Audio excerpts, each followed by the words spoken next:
Oi, pessoal. Sejam, Oi, pessoal, sejam bem-vindos a mais um podcast aqui no canal Espiritismo Kardec. E hoje eu estou aqui com o Humberto, um pesquisador. E se apresente, Humberto, por favor. Oi, gente, tudo bem? Eu sou Humberto Schubert Coelho, eu sou professor na UFJF e, ultimamente, eu tenho publicado também alguns trabalhos acadêmicos sobre a história, particularmente a história do Espiritismo. No futuro, eu pretendo trabalhar um pouco também com a filosofia espírita, também do ponto de vista acadêmico, fazendo uma crítica do ponto de vista acadêmico. Enquanto que eu também tenho alguns textos como participante do movimento espírita, né? Perfeito. Tem esse livro aqui, O Espiritismo em Perspectivas, né? Humberto, ele escreveu um dos capítulos, o primeiro capítulo aqui, que é Matrizes Filosóficas do Espiritualismo Moderno, né? As perguntas vão ser relacionadas com esse capítulo. Então, para começar, eu queria fazer a primeira questão aqui, né, que está na pauta: como o romantismo e o idealismo influenciaram o pensamento dos pesquisadores do espiritualismo moderno? Então, essa é uma pergunta que tem me trazido assim muita reflexão, me tem instigado muito já há alguns anos. Eu acho que a gente precisa dar um passinho atrás e falar um pouco sobre a história do iluminismo, porque esses dois movimentos, eles são movimentos que têm uma continuidade direta com o que aconteceu no iluminismo. A gente pode, na filosofia, entender que a história da humanidade inteira, aliás, ela é uma história de diferentes tipos de progresso. Nós temos o progresso do conhecimento e da técnica, nós temos o progresso social-político, nós temos o progresso da própria razão, talvez que seja o motor principal do progresso da humanidade, ou a soma geral de todos os progressos, e nós temos o progresso da liberdade, que é o problema que me interessa mais de perto. Em relação ao progresso da liberdade, nós precisamos entender que a liberdade ela está sempre em jogo com a religião, porque a religião é uma força poderosíssima de normatização da vida. Até certo ponto, a religião é a primeira força estruturante da própria racionalidade. A racionalidade do mundo civilizado surge lá com as leis, com Confúcio, com Moisés, com Hammurabi, com os faraós, né? Ela é uma força normatizante, uma força reguladora, não no sentido, às vezes, pejorativo que as pessoas colocam hoje em dia, mas que tenta estabelecer padrões de conduta e negar a aleatoriedade ou a irracionalidade extrema da conduta humana. Então, é preciso compreender que, embora isso que eu vou dizer agora pareça um pouco contraditório, quem entende o funcionamento da dialética do progresso vai entender que não é uma contradição. Junto com essa força normatizante ou estruturante da religião, a religião ela sempre foi também um motor do progresso da própria liberdade, tá? Particularmente a história do cristianismo, a gente pode observar de uma maneira muito evidente como uma história da promoção da liberdade no mundo, através da ênfase na subjetividade, no indivíduo, na responsabilidade individual pelos nossos atos, tá? Então, só vou contar uma anedota que eu participo de um grupo de estoicismo na internet, e 90% dos participantes novos que entram nesse grupo, eles chegam perguntando assim: posso ser estoico sendo ateu? Eu sou católico, eu posso ser estoico e manter a minha fé católica? E isso mostra de uma forma muito clara que as preocupações das pessoas não se voltam para a busca da verdade e nem para nenhum tipo de progresso intelectual, as pessoas elas têm o instinto de manterem as suas crenças básicas, né, o seu conjunto de crenças básicas, mais do que tudo. Então, elas estão dispostas a se abrir para uma coisa nova, mantendo as suas crenças básicas. E nós vamos observar que, ao mesmo tempo que os grandes fundadores de religião, eles apresentam, de certa maneira, novas propostas de estruturação e normatização da vida, eles também são muito críticos, muito rebeldes, muito independentes. O comportamento de Jesus, para todos os efeitos, era herético para os judeus, particularmente para os fariseus daquela época. Assim também o de Confúcio, o de Buda, o de Sócrates, eram todos os grandes líderes espirituais da humanidade, promotores da liberdade contra as forças, às vezes obscurantistas, da sociedade nas suas camadas menos esclarecidas. E quando eu digo menos esclarecidas, não necessariamente eu estou falando no sentido intelectual, mas no sentido espiritual, porque monges, sacerdotes e fariseus muitas vezes perseguiram esses luminares da liberdade. Então, quando nós chegamos no iluminismo, nós vamos observar, já desde o começo do século XVIII, um movimento muito intenso de questionamento daqueles aspectos da religião que se cristalizaram, que se afastaram dessa essência promotora de liberdade e que se, digamos assim, hiperconcentraram ou sobreenfatizaram a essência distinta também da religião, que é a estruturante e a normatizante. E isso tem como consequência o dogmatismo. Nós vamos observar já desde poucas décadas após a morte de Jesus, incluindo, a gente às vezes fala muito da Idade Média, mas inclui toda a Antiguidade.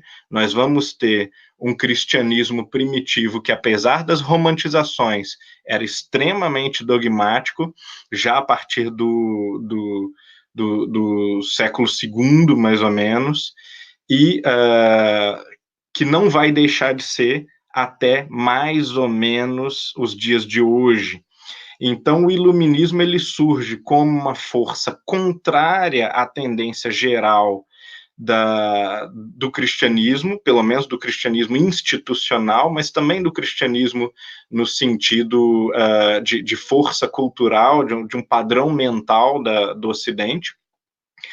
E ele vai propor exatamente a livre interpretação da Escritura e a liberdade contra um cânone político, ou uma força, não exatamente política, mas uma força da igreja, aí já nem mais a igreja católica só, mas também as igrejas protestantes, de controle sobre a vida dos indivíduos, né? Então é basicamente isso que vai ser o motor principal do iluminismo. Também outras questões mais especificamente políticas, econômicas até, questões intelectuais, de liberdade de perseguir os projetos científicos livremente e assim por diante. Então nós vamos ver, por exemplo, na Inglaterra, Locke e Isaac Newton são os grandes pensadores do começo do século XVIII, da virada para o século XVIII, são pensadores inteiramente voltados para a questão religiosa, que se dedicam intensamente ao estudo das questões religiosas. Então, Locke é considerado talvez o maior intérprete da Bíblia naquele momento, tem uma interpretação bastante racionalista, bastante liberal da Bíblia, comparado com seus pares, e ele próprio diz que o maior especialista nas escrituras vivo é Isaac Newton, que nós conhecemos como físico, né, mas que realmente dedicava a maior parte do seu tempo à análise das escrituras, principalmente mais para o final da vida. Na Alemanha, nós vamos ver, talvez, o nome principal seria o de Lessing, que na educação do gênero humano, ele realmente lança uma bomba sobre a ortodoxia religiosa, promovendo reflexões dos mais variados tipos, mas principalmente fomentando uma noção de que o ser humano pode fazer praticamente qualquer interpretação das escrituras que ele desejar, vamos dizer assim, né? Ele faz isso de maneira bastante conscienciosa, a par daquilo que se sabe sobre teologia, também sobre a história do povo hebreu na época e sobre ciência, e tenta, digamos assim, atualizar a leitura da Bíblia, entendendo que a leitura dos pais da igreja e a leitura da Idade Média e mesmo da Renascença eram leituras culturalmente comprometidas. E isso tem, assim, um impacto quase apocalíptico, né, para a gente um pouco brincar com a questão, sobre a ortodoxia religiosa, né? As pessoas realmente não sabiam como lidar com esse tipo de atitude. E talvez o maior herói de todos, né, aquele que realmente é o grande representante do iluminismo, seja Voltaire. Porque enquanto que a França teve outros grandes expoentes do iluminismo, eles ou eram ou podiam ainda ser lidos como representantes de uma visão mais ou menos tradicional do cristianismo, como Rousseau, até Rousseau pode ser lido assim, ou, no caso de Diderot, por exemplo, o impacto dos textos e a força carismática do próprio pensador não era tão grande que promovesse uma revolução, como era o caso de Voltaire, que reunia o gênio e o carisma. E essas características fizeram com que Voltaire fosse o expoente do iluminismo. E vai ficar sempre marcado na história da humanidade a importância de Voltaire como promotor da razão e como um sujeito que deu cara ao iluminismo como uma atitude irônica e altamente crítica de duvidar, mas de duvidar com uma elegância, sem violência, sem dogmatismo, como às vezes a gente vê até hoje em dia, no século XXI, as pessoas querem negar a religião, mas de uma forma agressiva, uma forma baixa, às vezes, né? E Voltaire ficou imortalizado nas suas várias representações artísticas, né, do rosto dele, sempre com um leve sorriso de deboche, que era a sua, talvez, característica principal. E isso é muito significativo, porque esse sorriso de canto de lábio, ele representa uma forma fina e elegante de discordar ou de encontrar o erro e a contradição no argumento do outro, sem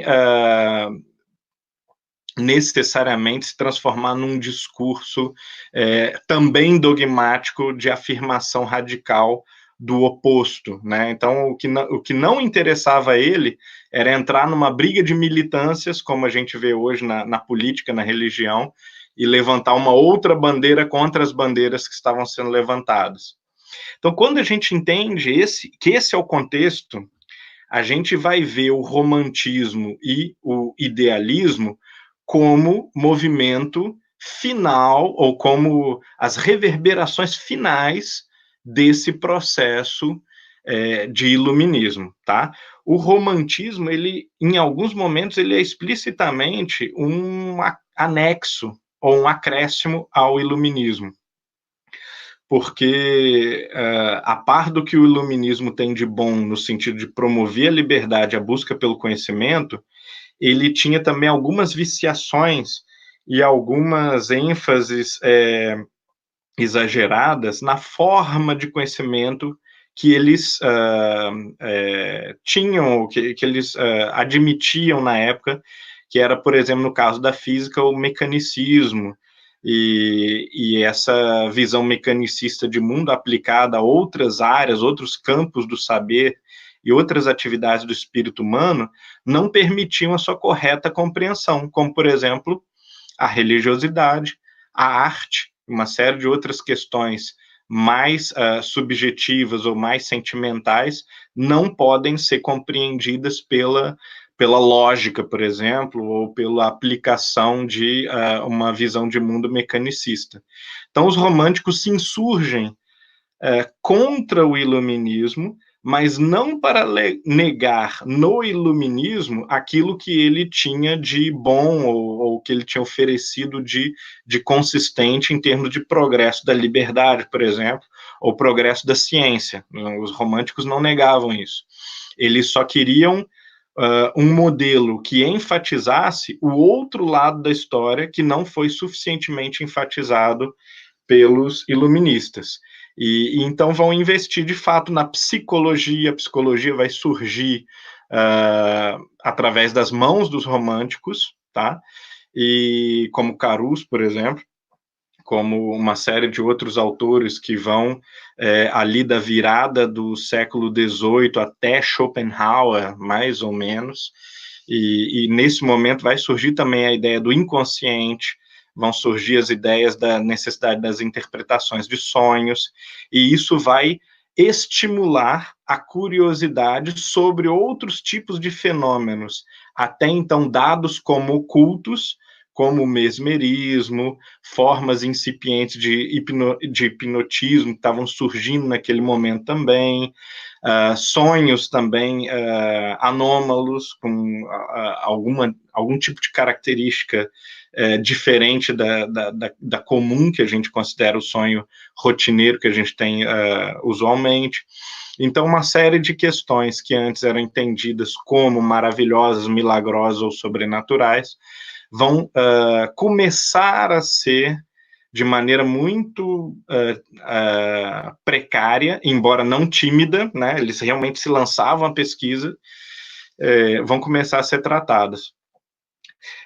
Por outro lado, o idealismo, ele é um movimento menos rebelde e talvez que seja mais legitimamente um movimento de continuação do iluminismo, de aprofundamento do iluminismo. Ele vai entender que, assim como Sócrates e Platão perceberam no momento que fundaram a filosofia, que fundaram o pensamento crítico, né, de uma forma determinante para sempre, nós nunca vamos poder escapar desse cânone, a não ser saindo dele e fazendo um outro tipo de pensamento, um outro tipo de processo de pensamento completamente diferente e que ainda não foi proposto. Nós nunca vimos nada diferente do que Sócrates e Platão propuseram, né?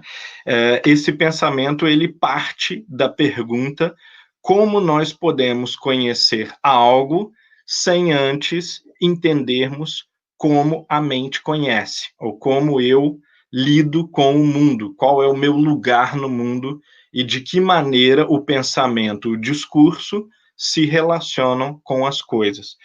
Então, por essas razões, o idealismo, ele é um movimento altamente espiritualizante da filosofia. Ele é um retorno ao platonismo, num certo sentido, e, num certo sentido, ele é a constatação bruta de que a pergunta sobre como nós conhecemos as coisas e sobre como devemos agir, ou as perguntas também sobre em que podemos acreditar, né, em que devemos acreditar, o que nos é permitido até acreditar em sentido racional, essas perguntas, elas são condicionadas à natureza humana e necessariamente condicionadas à natureza da mente, à natureza do pensamento. Então, os idealistas, eles partem dessa percepção bruta e vão tentar fazer uma reinterpretação radical da realidade como um sistema de pensamento. Daí o nome, idealismo, né? É um sistema do pensamento humano, é um sistema, é um projeto de devassa, de análise intensiva da consciência humana e de como a consciência humana consegue incluir os mais variados elementos da natureza, da dinâmica social, da sua própria dinâmica menos cognitiva, mais psicológica ou mais sentimental, qual é a sua relação com o transcendente ou com o sagrado, como essa consciência produz arte, como ela vê a arte. Então, nós temos aí nesses programas ou nesses projetos, geralmente sistematizadores, né, tendem à sistematização do saber, à integralidade da consciência e do saber sobre as mais diversas áreas da atividade humana, nós temos um movimento que inevitavelmente afirma a primazia do espírito sobre a matéria, né? Então, esses autores, eles vão de uma maneira muito clara ser taxativos quanto à dependência da matéria em relação ao espírito, na total contramão de tudo aquilo que se acredita hoje no mainstream, por assim dizer, científico, embora algumas dessas crenças populares entre cientistas, elas não possuem sustentação metafísica, né? Quer dizer, quando a gente tenta fazer a análise metafísica do conjunto de crenças materialista, quase que invariavelmente elas não se sustentam. E o meu trabalho todo, ele gira em torno disso, quer dizer, não é uma grande novidade, também não é nada original, porque uma quantidade muito grande de gente faz isso, e mais gente vem mudando a sua linha de pesquisa nessa direção, né, que é a de tentar mostrar que nenhuma perspectiva, nenhuma visão de mundo pode carecer de uma fundamentação metafísica exaustiva, e uma fundamentação metafísica exaustiva, ou no mínimo suficiente, ela engloba, em algum sentido, o primado do espírito sobre a matéria, o primado da mente sobre o objeto percebido. Bom, então essa era a introdução muito geral, tá? A introdução superficial. Como que isso afeta o espiritualismo no começo ou na primeira metade do século XIX? Eu acho que é mais confortável a gente falar dessa primeira metade, que foi disso que o texto tratou, né, no Espiritismo em Perspectivas. Esse século, ele começa tendo todos esses movimentos como dados, tá? Eles estão aí, eles são estudados pelos múltiplos pesquisadores envolvidos depois no estudo dos fenômenos espirituais, e às vezes de uma forma indireta ou reciclada, como por exemplo, nem todo mundo tinha assim conhecimento amplo do que havia acontecido na Alemanha, principalmente em termos de idealismo, mas todo mundo daquele período tinha lido Victor Cousin, por exemplo, um historiador da filosofia muito influente na época. Quase todo mundo tinha lido Madame de Staël. Madame de Staël escreve um livro chamado Sobre a Alemanha, em que ela faz uma apologia muito grande da tendência espiritualista dos alemães e, na verdade, ela acusa a cultura francesa da época, que é a época napoleônica, que é a época que ela está vivendo, também da Revolução, né? A Revolução, ela terminou numa catástrofe humanitária tão grande, e também que vitimou o próprio pai da Madame de Staël, né? O Necker, e ela tinha, então, essa percepção de que o banho de sangue que a França vivia e a ditadura de Napoleão tinham a ver com esse sensualismo, esse materialismo francês do final do século XVIII. Ela atribuía esse estado negativo de coisas à desespiritualização do povo francês. E apontava a Alemanha como um futuro caminho de progresso, né? A Alemanha, ela era o oposto de tudo isso, era o país onde a filosofia estava mais prosperando e mais abraçada ou hibridada com a religião, com Goethe, com Kant, com Hegel, com Schelling, com Herder, com Fichte, com Hölderlin, com quase todos os grandes nomes da filosofia alemã da época. Nós vamos observar justamente, né, Heinold, muito importante também, uma sintonia, uma harmonização muito grande com as questões religiosas, às vezes implícitas, às vezes mais explícitas. Então, como os franceses eles leram intensivamente, assim, né, em grandes quantidades, assim, né, de tiragens, os livros do Victor Cousin, também Madame de Staël e outras fontes de, digamos assim, recepção do idealismo e do romantismo alemães, eles não ignoravam essas coisas, mas às vezes não conheciam a fonte direta. Na Inglaterra, nós vamos ter também uma influência muito grande das ideias espiritualistas por duas razões. Nós temos um movimento muito conhecido na Inglaterra, que é o movimento da dissidência religiosa. Por exemplo, o metodismo do Wesley, né? Os Quakers, o quakerismo, a igreja unitarista. Eu talvez não vou lembrar muito mais denominações de cabeças, mas essas grandes, assim, né? Elas são surgidas de um movimento dissidente ou de um movimento não conformista com a Igreja da Inglaterra, a igreja anglicana. E, portanto, a Inglaterra ela estava acostumada com esses choques, assim, às vezes muito violentos, né? O George Fox, o criador do quakerismo, foi preso uma série de vezes, acho que 9 vezes ao longo da sua vida.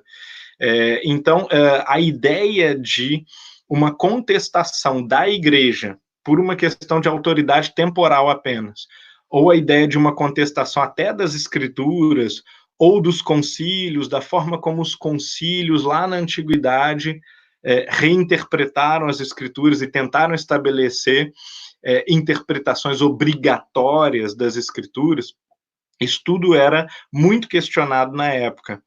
E os românticos ingleses surfaram essa onda. Tá? Quando a gente lê, por exemplo, um Coleridge da vida, a gente vai ver que ele está totalmente enfronhado, né? Talvez o grande pensador do começo do século XIX, muito ignorado também, principalmente fora da Inglaterra, às vezes eclipsado por outros pensadores que não são nem tão interessantes, mas é um pensador que estava muito aberto para o mesmerismo, para o magnetismo animal, que depois é a versão inglesa do mesmerismo. Nós vamos ter, por exemplo, no hospital universitário da University College, o Dr. Elliotson, que é um psiquiatra líder do hospital universitário, ele vai lidar diretamente com o magnetismo animal durante anos, vai transformar isso no projeto da sua vida, e foi expulso do college por causa disso, foi expulso do hospital universitário também por causa disso, por ter feito demonstrações públicas de curas com magnetismo animal e cirurgias com os pacientes hipnotizados ou submetidos a passes magnéticos, e os pacientes, muitos deles, né, passavam por cirurgias completas, alegando não sentir dor, mas mesmo assim a onda obscurantista da época, né, do materialismo cada vez mais dominante do século XIX, conseguiu mover processos contra ele. Ele acabou, não foi preso, mas teve uma série de empecilhos e teve que abandonar o college. Então, quer dizer, essas coisas estavam acontecendo. Por outro lado, a igreja swedenborgista, né, ela existia na época, uma série de pessoas seguiam os ensinamentos de Emanuel Swedenborg, e estavam, então, assim, razoavelmente acostumados com as noções de comunicação com os espíritos. Quer dizer, esse ambiente, ele não era um ambiente hostil ao surgimento do espiritualismo moderno. Né? Uma boa historiografia das ideias, ela mostra exatamente isso. Nós temos, por exemplo, Lessing e Charles Bonnet defendendo a ideia da reencarnação em 1770, 80. tá? 1770, 80.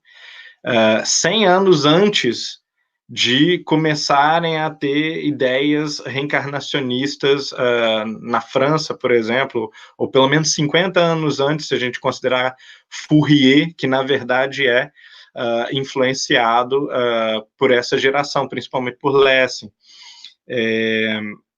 Então nós temos o magnetismo animal, o mesmerismo, tinha se popularizado extremamente, recebe críticas do filósofo Fichte, por exemplo. Depois o filho de Fichte, o Immanuel Fichte, vai também escrever sobre o magnetismo. Eschenmayer, que foi um discípulo de Schelling, vai escrever sobre o magnetismo. A gente já citou o Dr. Elliotson na Inglaterra, que era um psiquiatra renomado. E então a ideia de que havia um componente espiritual na experiência humana, na vida humana, de que esse componente espiritual ele poderia redundar em uma influência direta do caráter ou da vontade ou do sentimento sobre os estados físicos, de que a matéria estaria submetida a essa força espiritual, esse princípio espiritual, de que esse princípio espiritual seria imortal e que, portanto, em sonhos ou em, talvez, transportes místicos fosse possível, talvez não garantido, mas possível, a esse princípio espiritual encontrar com outros já partidos da experiência carnal. Essas eram as ideias de inúmeros filósofos, inúmeros poetas, inúmeros cientistas da virada do século XVIII para o século XIX. Quando os fenômenos começam a se popularizar, portanto, depois do evento de Hydesville, nos Estados Unidos, em 1848, eles são recebidos com uma certa naturalidade por uma quantidade muito grande de pessoas da alta elite intelectual.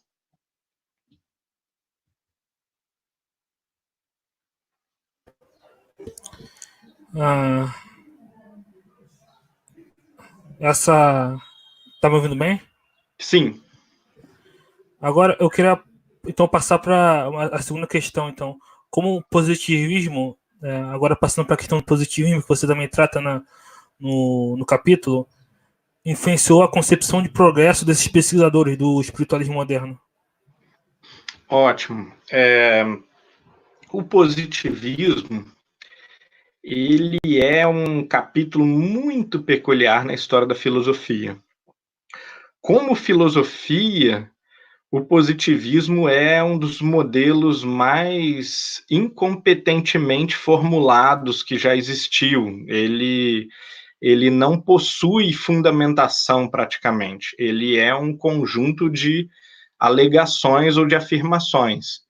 Enquanto que o idealismo, por exemplo, ele dá altos voos abstratos, no sentido de tentar fundamentar lógica e rigorosamente, através de um processo dialético exaustivo e oniabrangente, todos os fenômenos possíveis da atividade da consciência, que pelo menos os autores consideravam, ou que eles conseguiam perceber na época.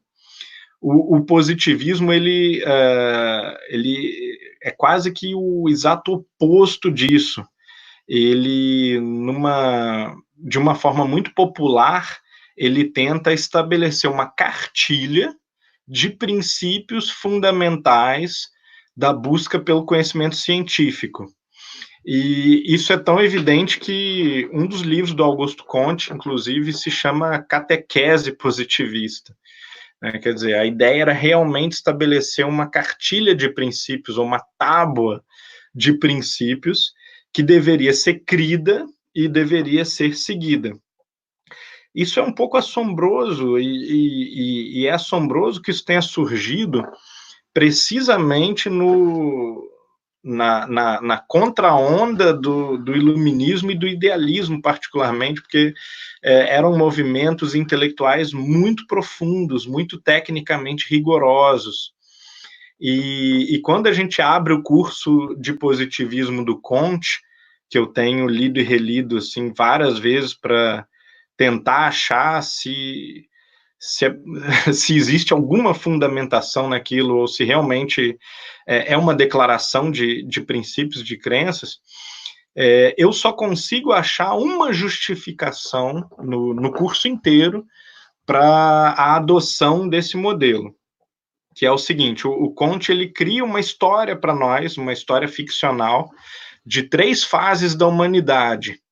E não existe nenhuma comprovação, nem nenhuma tentativa sequer de comprovação, nem histórica, nem argumentativa dessas 3 fases.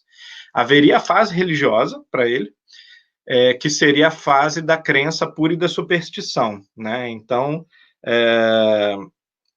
pessoas como, sei lá, Buda, ou Homero, ou Moisés, elas eram francamente irracionais, elas não tinham racionalidade nenhuma, elas simplesmente criavam mitos desvinculados da realidade para as pessoas acreditarem e com alguma, provavelmente alguma intenção oculta de manipulação das massas e tal.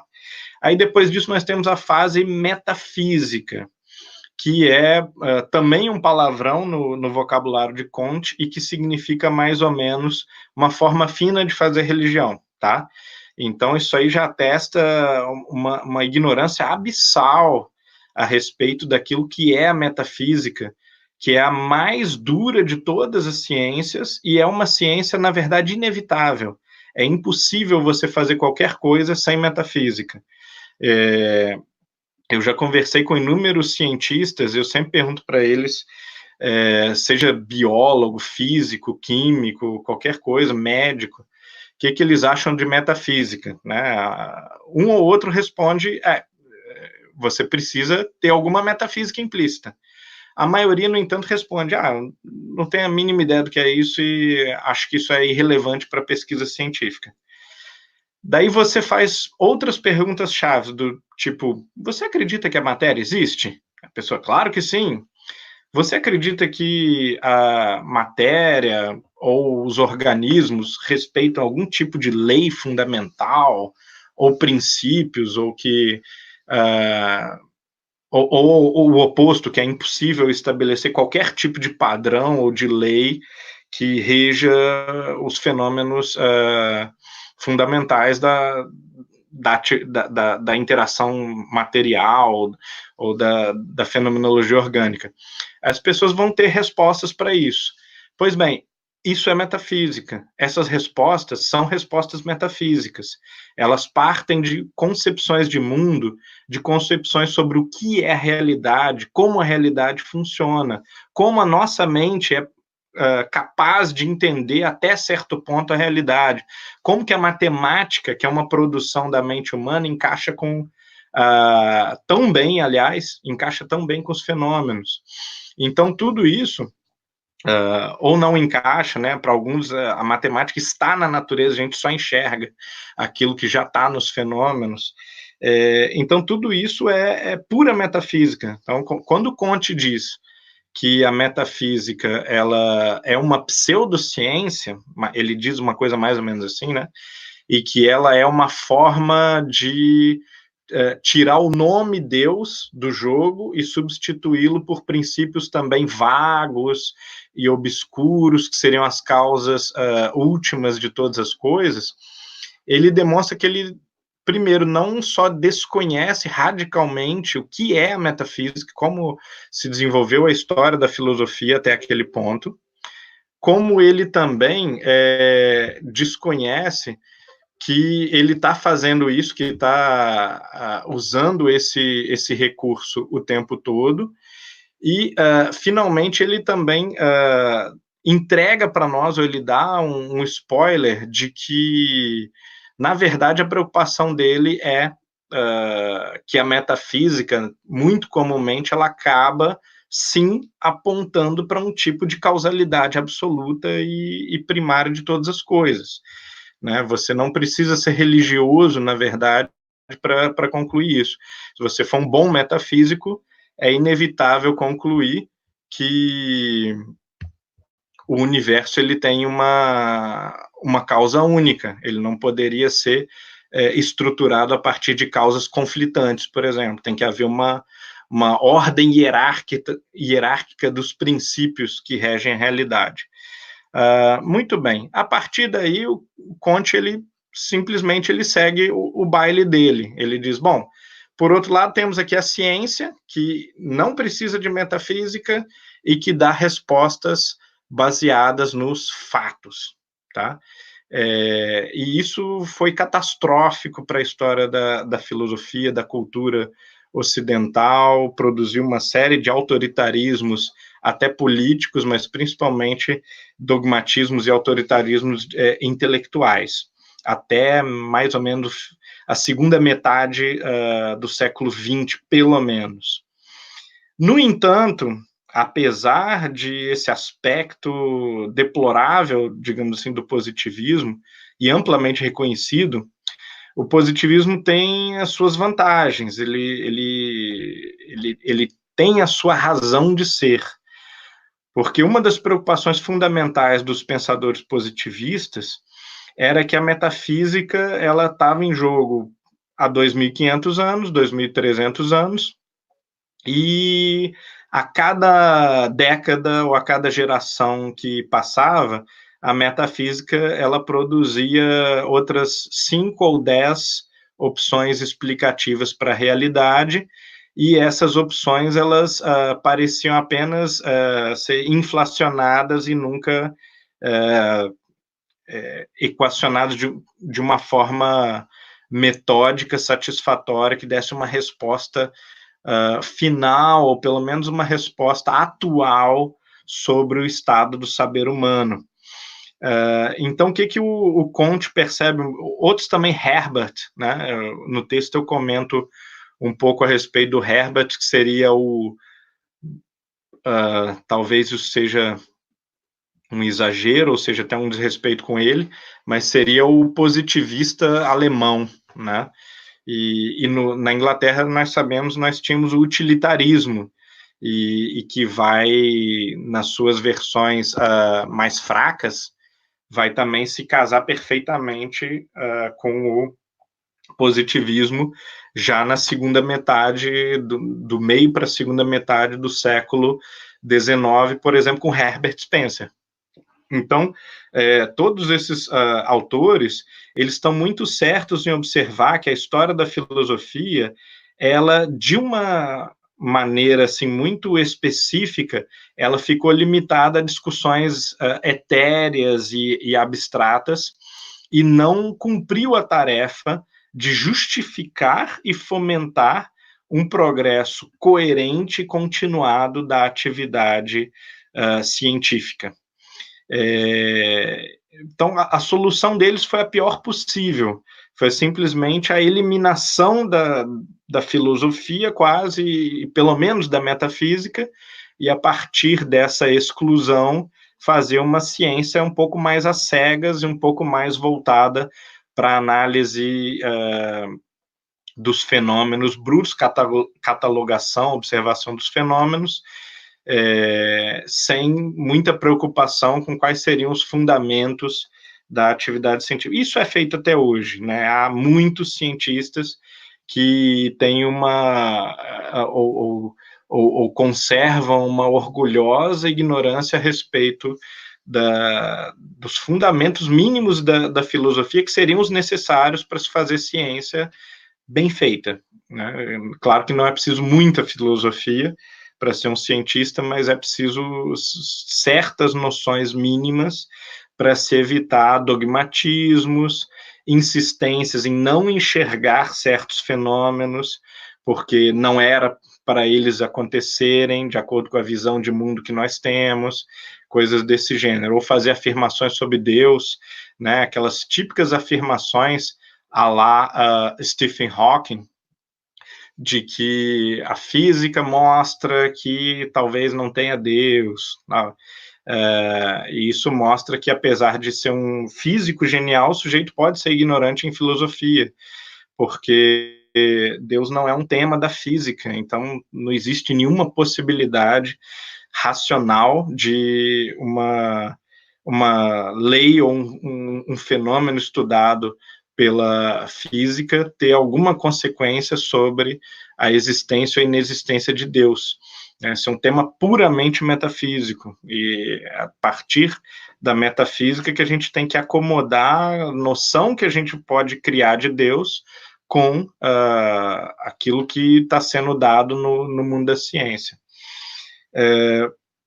Então, os espiritualistas, eles, de certa forma, eles estavam surfando essa onda. Eles tinham passado a sua infância em 1800, 1820, tá? 1800 até, talvez, 30, sob uma forte influência do romantismo e do idealismo, né? Então, eles tinham já muitas ideias espiritualistas. Por outro lado, a partir dos anos 30, mais ou menos, a popularização do positivismo vai fazer com que muitos desses pesquisadores eles vão começar a achar que eles, na verdade, precisam ignorar a metafísica ou fugir de questões filosóficas abstratas, vão transformar sistema em um tipo de palavrão também, né? Uma palavra pejorativa que vai designar uma filosofia inflacionada que discute o sexo dos anjos e não chega a lugar nenhum em termos de resultado prático.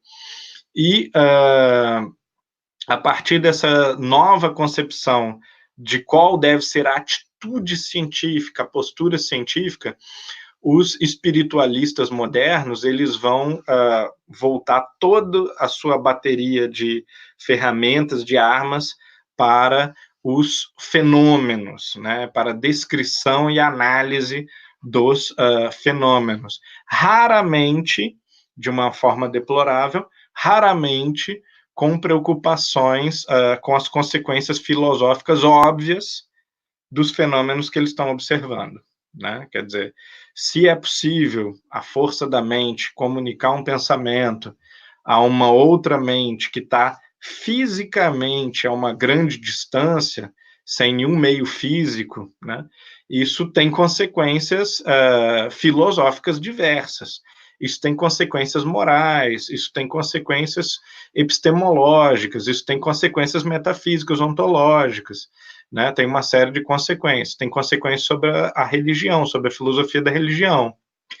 Se é possível, né, supondo que seja possível conversar com o espírito de um parente, de um amigo falecido, ou de um sábio da antiguidade, que pode me dar conselhos, ou de alguém com uma autoridade moral ou religiosa para inspirar minhas ações, isso muda tudo, no sentido ético, no sentido religioso, no sentido também ontológico, metafísico, no sentido epistemológico, né? Todas as áreas da filosofia vão ser radicalmente alteradas pela validação ou invalidação desse tipo de fenômeno que os espiritualistas estavam estudando.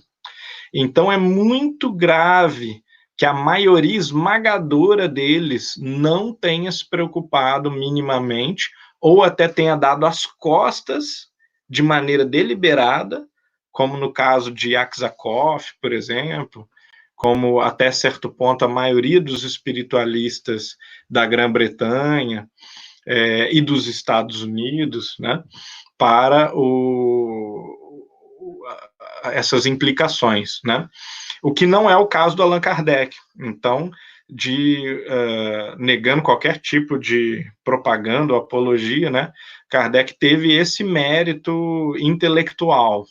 Ele percebeu que o mais importante era extrair as consequências filosóficas dos fenômenos. Era montar, com base no que os fenômenos estavam sugerindo, algum tipo de modelo de compreensão da realidade, ou, essencialmente, uma cosmovisão, uma metafísica, né? Foi isso que ele fez.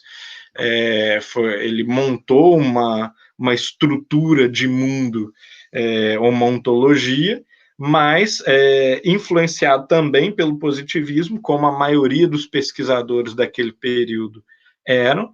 Ele também negava muitas vezes que estava fazendo isso, né, de uma forma até um pouco contraditória.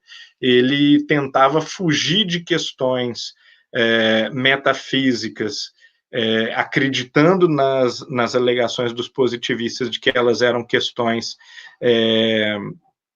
espúrias e que não levavam a nada, e, ao mesmo tempo, ele tirava conclusões que muitas vezes iam na direção de algum tipo de modelo metafísico explicativo da realidade.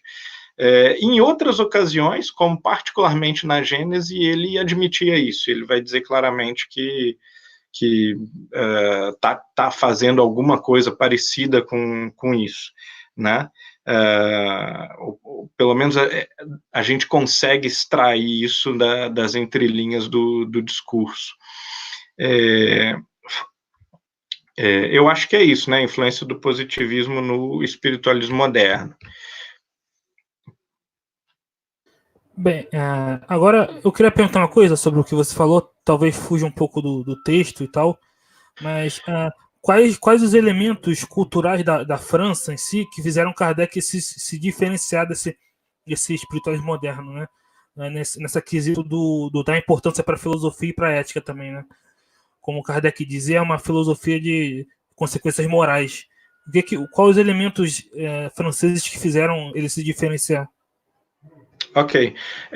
Bom, em primeiro lugar, é preciso observar o seguinte: em relação a quase todos os espiritualistas modernos daquele período, com algumas exceções, porque há alguns que vão assumir o trabalho de um expoente, de uma referência, como Frederick Myers ou como Kardec, e que vão se tornar, de certa maneira, seguidores desses expoentes, né? Então, tirando esses seguidores ou esses discípulos, e também excluindo a lista dos vários que vão tentar interpretar os fenômenos de uma maneira mais swedenborgista ou de uma maneira mais esotérica, né? Ligada às vezes à maçonaria, os vários tipos de esoterismo que também já estavam em curso naquele período, para a gente ficar só nos pesquisadores daquele primeiro momento dos anos 50, 60, 70, né? A gente pode dizer o seguinte, que cada um deles, às vezes, eles tinham um acesso ou a fenômenos ou a tipos de paranormais e de médiums que permitiam conclusões um pouco diferentes. Então, primeiro a gente tem que tomar o cuidado de não entregar, assim, ou não depositar 100% da explicação dessas causas em questões culturais, tá? Porque muitas vezes pode ser que o tipo de informação que aquela pessoa estava recebendo levava ela a concluir o tipo de coisa que ela veio a concluir. Ou outros elementos da formação da pessoa. Nós temos pessoas com disparidade de formação muito grande, pessoas que eram classicistas, então estudavam basicamente literatura, letras, filosofia antiga, outros eram físicos, outros eram médicos, outros eram biólogos, como Alfred Russel Wallace, né? Outros eram leigos, assim, sujeitos com pouca instrução, mas que se devotaram intensamente ao estudo, suprimiram de maneira autodidática, né? Como depois, mais para frente, nós vamos ver Leon Denis, por exemplo, que é um exemplo extraordinário de pessoa que supriu muitas deficiências de formação com uma convicção, uma disciplina orientados ao autodidatismo. Mas, respondendo a tua pergunta no que se refere à cultura, nós vamos ver que há, sim, alguns traços peculiares, né? Entre esses traços peculiares, a França estava vivendo na contramão do seu iluminismo mais sensualista e de uma crise materialista entre a Revolução e pouco depois do período napoleônico, eles estavam vivendo uma revivescência espiritualista. Então, nós temos Lacordaire, Lamennais, nós temos uma série de Chateaubriand, todos escrevendo sobre Jesus e de uma maneira muito entusiasmada, às vezes mística, às vezes moral e muito profunda. né? Nós temos o colosso, né, da cultura daquele momento, que é Victor Hugo, e que era ele mesmo um praticante do espiritualismo moderno e afirmava-se médium, né? Tinha ele mesmo as suas próprias experiências espirituais diversas e muito intensas nas declarações dele, né? E uma visão muito mística da natureza que vai ficar mais clara nos seus poemas, mas nos romances também, aqui e ali, dá para a gente perceber isso também. Então, a cultura francesa daquele momento, ela era uma cultura que estava tentando sair da hegemonia materialista do finalzinho do século XIX, das últimas 2 décadas, talvez, do século XVIII, né? E entrar numa nova fase de revivescência do cristianismo. Só que isso não funcionou muito bem. Esse foi o problema. Nós vamos ter, por exemplo, o caso do padre Félicité de Lamennais, que é perseguido pelo Vaticano e chega a ser excomungado. O, o Papa, na verdade, produz uma encíclica contra ele, né? Ataca ele de todas as maneiras possíveis, tenta proibir ou no mínimo, desrecomendar a leitura dos seus textos. E Lamennais é razoavelmente abafado com sucesso, né? Nós temos outras expressões do período, como Chateaubriand, por exemplo, que conseguem lidar melhor, assim, manobrar melhor para evitar problemas. E nós temos Victor Hugo, que é mais para frente, né? 20 anos, 30 anos depois, então também não está sendo muito afetado por aquele momento assim mais duro, talvez, do governo, dos regimes que estavam ali governando entre os anos de 1810, 1830. Então, isso muito provavelmente teve um efeito favorável sobre a ideia de uma espiritualidade livre ou de um exercício livre do cristianismo, né, de uma livre interpretação do cristianismo. Por outro lado, nós tínhamos os socialistas utópicos, né, que todos nós sabemos que foram influentes também sobre Kardec e sobre outros pensadores daquela geração com os quais Kardec convivia também. Então, pensadores como Fourier, por exemplo, têm uma influência muito grande sobre a ideia de um progresso social e moral, né, que é de responsabilidade humana, que não vai cair do céu, mas que é perfeitamente possível. Também não vai ser uma reforma do Estado, como se o Estado fosse uma máquina que, uma vez ajustada, vai produzir a felicidade e a justiça para todos, né? Eles não tinham esse tipo de utopismo material ou exterior, mas eles tinham um tipo de utopismo moral, romântico ou um utopismo da consciência humana, da alma humana, como naturalmente inclinada ao progresso indefinido. E uma vez que esse progresso começasse a acontecer pelo esforço, pelo estudo, pela própria solidariedade humana aplicada, o cenário exterior da sociedade, das leis, da política, ele ia mudar para melhor, né? Então, isso tudo teve uma influência muito grande sobre o caráter, por exemplo, do Allan Kardec, mas também dos outros pensadores franceses daquele momento. Agora, em relação ao Kardec particularmente, também nunca é demais a gente lembrar da importância do Pestalozzi. Pestalozzi, ele era um pensador de peso, muito reconhecido por outros intelectuais de toda a Europa da época, particularmente da Alemanha, talvez mais reconhecido na Alemanha do que na França, e ele tinha ideias, além de extremamente progressistas no campo sociopolítico, ele também era ele próprio um pensador romântico.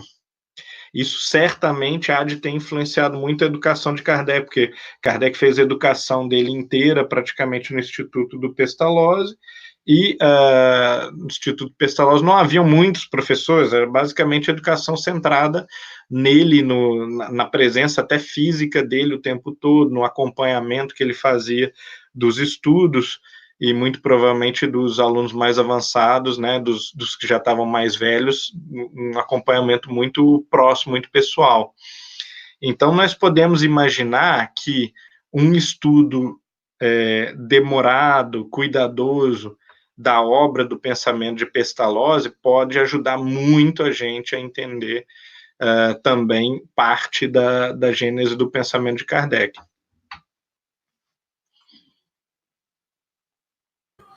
Perfeito. Agora, eu queria perguntar como foi a resposta religiosa em relação ao moderno espiritualismo, né? Como foi essa contra-argumentação? Essa resposta depende do que a gente está falando, né? Se for das instituições religiosas, a resposta foi a pior possível, foi muito mais violenta do que a resposta até dos materialistas, né? Os materialistas, eles estavam acostumados a enxergar todo tipo de religiosidade como baboseira. Então, o espiritualismo era mais uma para conta, por assim dizer. No entanto, os religiosos, eles viam no espiritualismo uma forma de perder fiéis, não para a concepção antirreligiosa ou materialista, e sim para uma nova forma de vivência da religiosidade e das experiências religiosas, não institucional e não regulada por nem credo e nem uma instituição com força sacramental, né? E isso, obviamente, é muito problemático para uma instituição religiosa, é naturalmente ameaçador. Então, a reação religiosa foi muito negativa, variando um pouco de país para país. Tá? Houve confrontos com a Igreja Anglicana na Inglaterra, com a Luterana na Alemanha, com a Igreja Católica na Espanha, em Portugal, na Itália e na França. Mas o iluminismo já tinha existido anteriormente, era meados do século XIX, então a gente pode dizer que assim, uma perseguição intensa, ela ficou muito restrita a alguns nomes. Alguns professores universitários perderam os cargos, tá?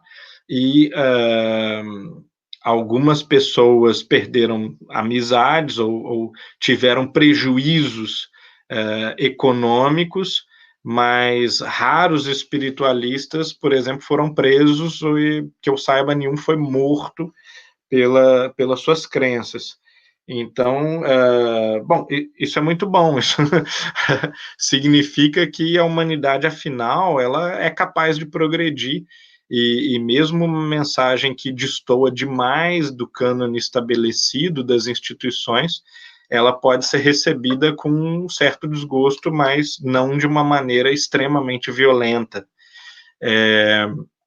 Por outro lado, essa recepção ela não foi universalmente negativa. Nós tivemos recepção muito boa do ponto de vista dos indivíduos que eram praticantes das mais diversas religiões.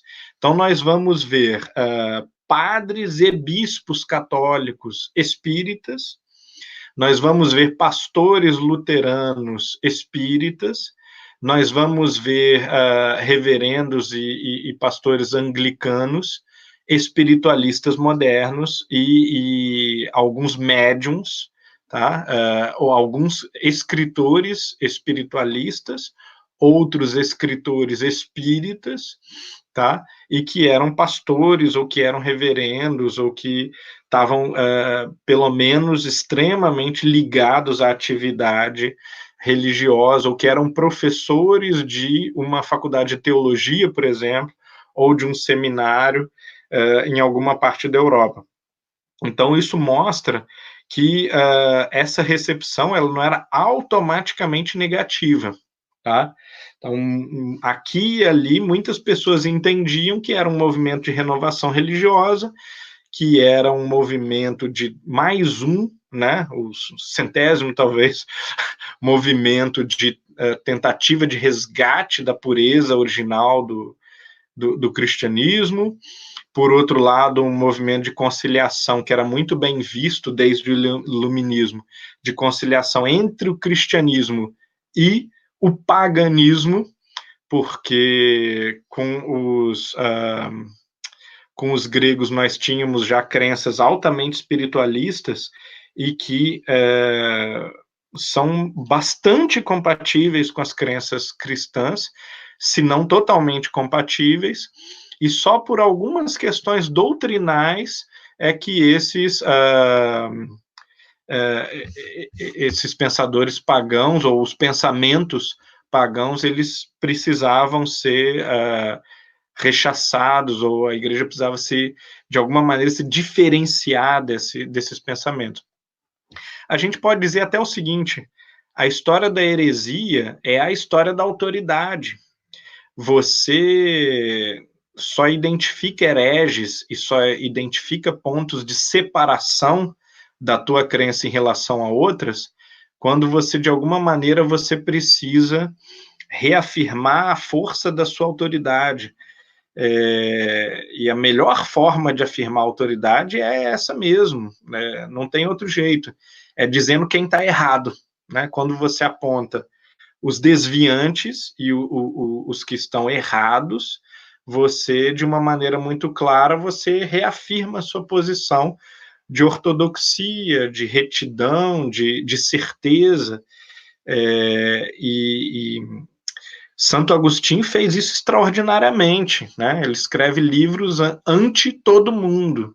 É contra Pelágio, é contra maniqueus, é contra todo mundo. Às vezes até não tem isso no nome, mas a gente vê que é separando os que têm uma ideia diferente da Trindade, separando daqueles que têm uma ideia diferente da graça.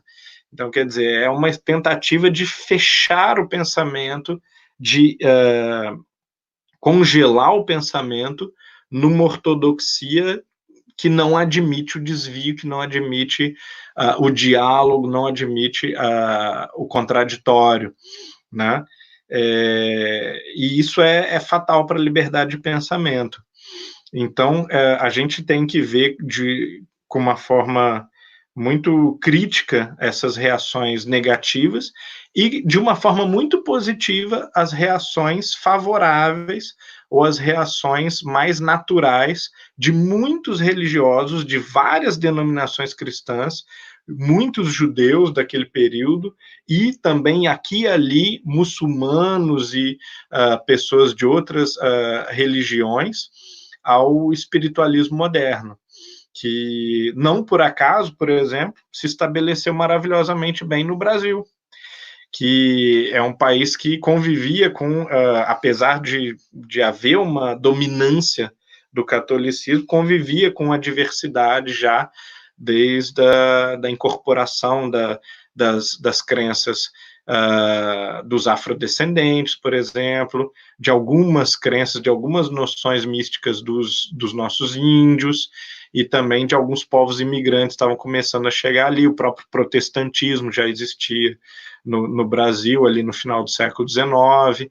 Então, quer dizer, essa relativa diversidade e uma relativa natureza sincrética, talvez, do brasileiro, que a gente reconhece até no dia a dia, né?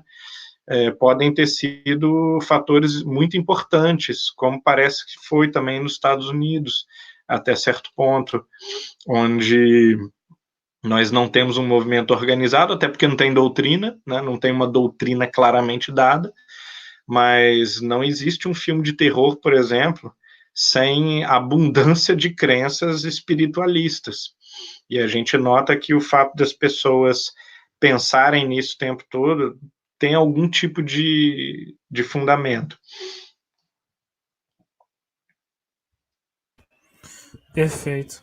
Então, Humberto, eu queria agradecer a sua participação, foi muito boa. Obrigado a quem assistiu, obrigado ao Thiago que comentou aqui, o Thiago de Lima Castro. E é isso, queria ouvir suas considerações finais.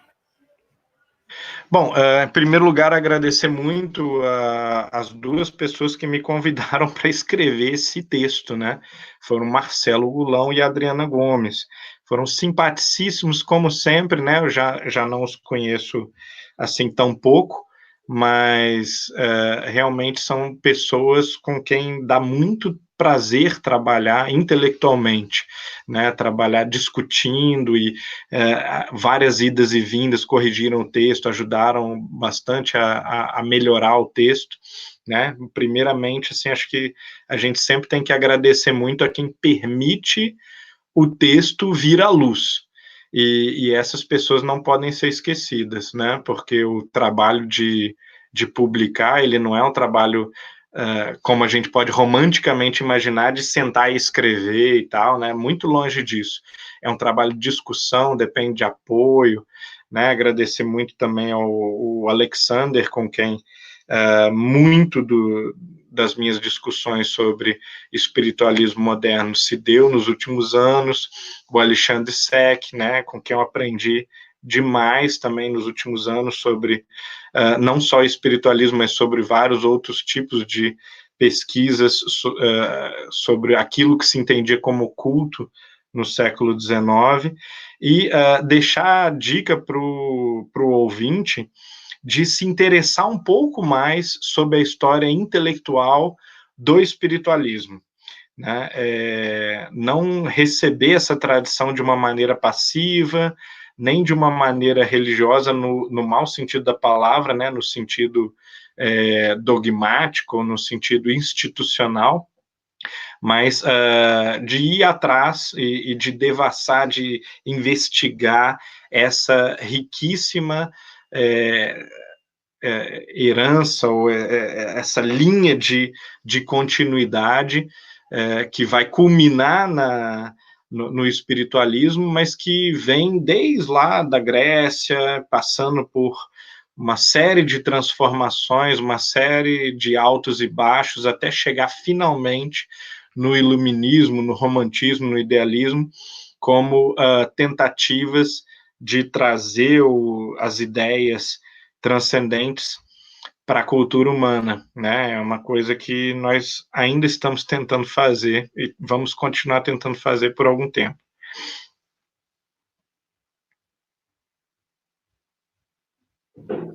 Então é isso. Queria agradecer novamente, né? E recomendar mais uma vez o livro aqui, Espiritismo em Perspectivas. Tem na Amazon, eu comprei por lá. Depois eu posso deixar o link aqui na descrição. E é isso. Nos vemos no próximo vídeo, no próximo podcast. Até mais. Grande abraço.